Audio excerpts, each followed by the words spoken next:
What if one ruler tried to shift the entire center of power of the Rus world, and almost succeeded? This is the story of Sviatoslav, the warrior prince who challenged empires, destroyed the Khazars, marched into the Balkans, and nearly created a new trade empire, before everything collapsed in a single fatal mistake. In this video, we explore the rise of Sviatoslav, the Rus expansion into the Balkans, the fall of the Khazar Khaganate, the struggle for control of medieval trade routes, and the violent fragmentation that followed his death. This is not just a story of conquest.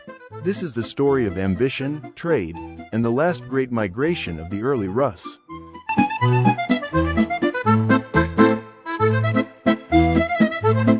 In the mid-960s, Sviatoslav formed an alliance with the Oghuz nomads and launched a joint attack against the Khazars.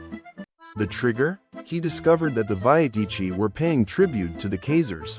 This moment reveals something deeper: the economic importance of tribute, the vast reach of Khazar influence, and the multi-directional expansion of the Rus. By destroying the Khazar capital of Idil, Sviatoslav eliminated a major rival that had long dominated regional trade. But he didn't stop there.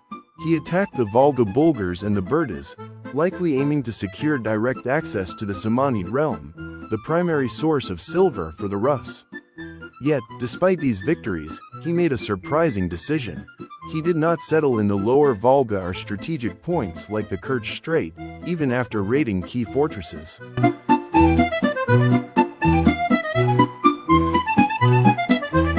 Around this time, the flow of Samanid silver began to decline. So Sviatoslav pivoted. Instead of focusing eastward, he chose Pereyaslavice on the lower Danube as his new center. He described it as the center of my land, where all good things flow. From there, he could access gold, silk, wine, and fruit from the Byzantines, silver and horses from Central Europe, and from the Rus, furs, wax, honey, and slaves. This was not random conquest.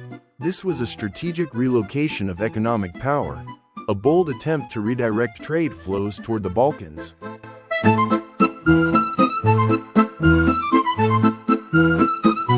In 968, an unexpected opportunity emerged. The Byzantine Emperor Nikephoros II encouraged Sviatoslav to invade Bulgaria, even offering gold as an incentive. Byzantine sources describe the Rus being amazed by the region's fertility. But Sviatoslav likely needed little persuasion. He had already shown frustration with the limitations of the Dnieper region, and the Balkans offered rich land, strategic trade routes, proximity to powerful markets. Soon, however, the situation escalated. The Byzantines turned against him. They incited the Pechenegs to attack Kiev, nearly forcing the city to surrender. Sviatoslav managed to negotiate with them, and even brought many Pechenegs back with him to the Balkans. He also gained support from the Hungarians. Together, they advanced deep into Byzantine territory, reaching Arcadiopolis. There, Sviatoslav's forces committed brutal acts, including mass impalements. But these actions were not random. They were part of a larger vision.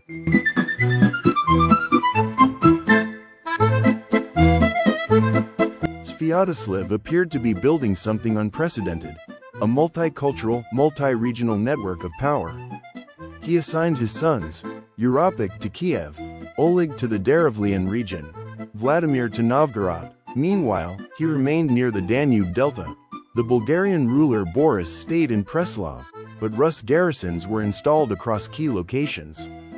His broader strategy likely included controlling river trade routes, using nomads to police the steppes, connecting Byzantine and Central European markets. This was not just conquest. It was an attempt to reshape the economic map of Eastern Europe. Don't forget to subscribe, like, comment, and share this video.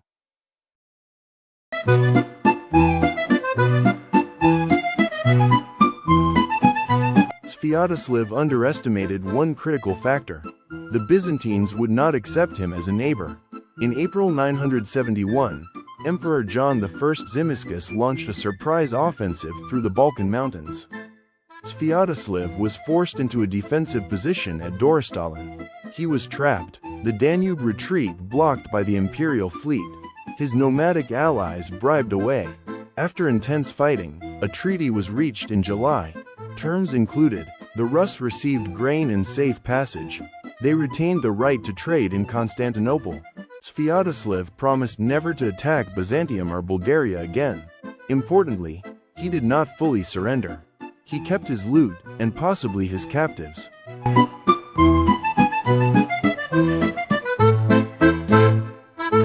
This decision would cost him everything.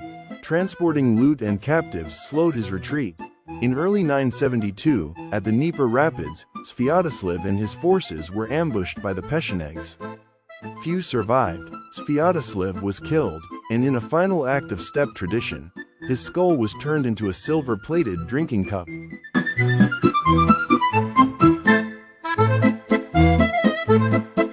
His death triggered chaos. The ruling dynasty fractured. His sons, Europik and Oleg, fell into conflict after a deadly incident involving their retainers. Europik defeated Oleg, who died during the retreat. Meanwhile, Vladimir fled overseas. This period reveals deeper instability, struggles over resources, weakening of princely authority, disruptions in trade networks. There were even signs that Europik sought closer ties with Otto I, possibly to redirect trade towards Central Europe's silver markets.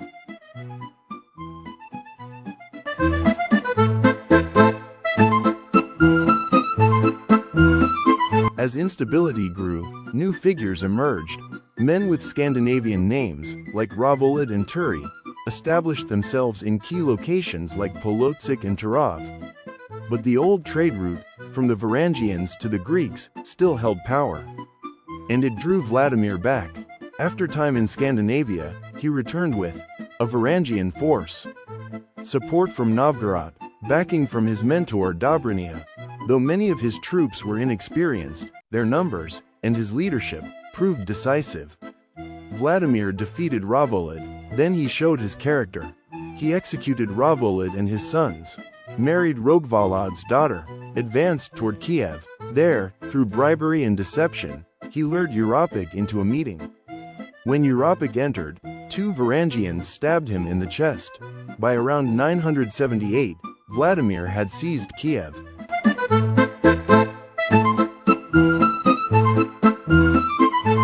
Sviatoslav's story is one of bold ambition and strategic vision.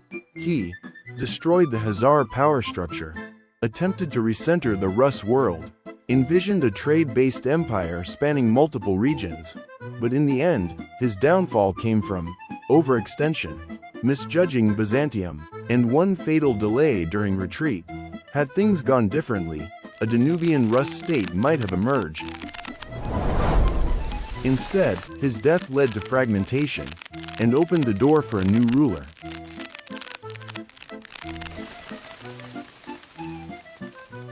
Vladimir, who would reshape the future of the Rus in an entirely different way.